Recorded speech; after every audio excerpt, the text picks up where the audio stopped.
دغه تسبیح له بېلابېلو قیمتي ډبرو څخه په لاسي شکل جوړې سوي دي.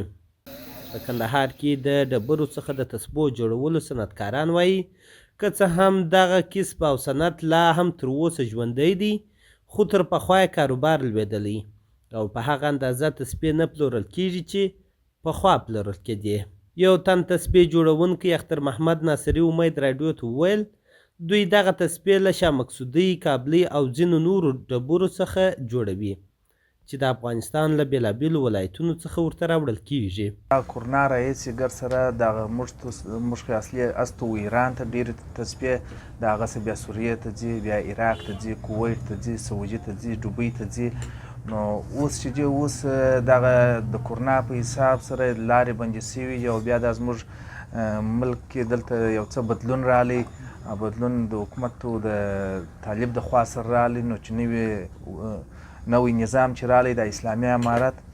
یو بل تسبیح جوړونکی محمد نادر چې له شاوخوا 15 کلونو راهیسې د تسبو جوړولو کسب کوي او دا کسب یې له پلار څخه ورته پاته دی، وایي د تسبو جوړولو صنعت شاوخوا 200 کاله مخینه لري او د لاجوردو او نورو قیمتي ډبرو څخه تسبیح جوړیږي.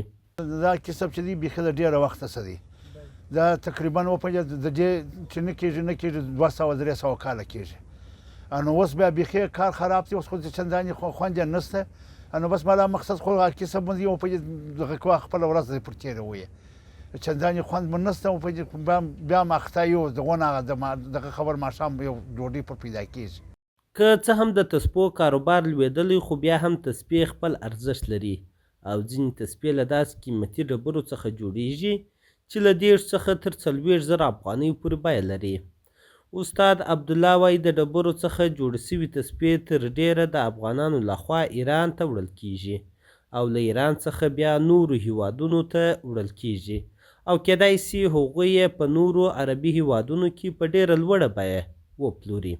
ښې تسبیح داسې شته وپیدا چې اندازه قدر تر 20,000 10,000 40,000 داسې ښې تسبیح هغه بیا ایرانیان نه رانیسي، دلې دا زموږ خلک دا تجاران یې رانیسي، بس د یو خیال په کوي د هغو نه بس ښه خوند ورکوي. داسې ناجره تسبیح یا ناجر هغه یو وخت پیدا کېږي، هر وخت نه پیدا کېږي.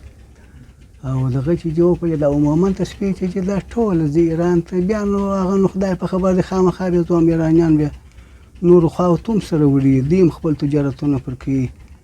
نو موږ ویلې زموږ دپاره مارکېټ چې دی ایران دی، ایرانیانو ته یې ور وړو. تسبیح جوړونکي وایي له ډبرو څخه تسبیح جوړول 6 مرحلې لري. لومړی غټې ډبرې کوچنۍ کوي، بیا یې د تسبو په اندازه میده کوي، له هغه وروسته یې توږي او بیا یې سري کوي او تسبیح له 3 نورو مرحلو څخه هم تیریږي. هدایت الله صالح، امید راډیو، کندهار.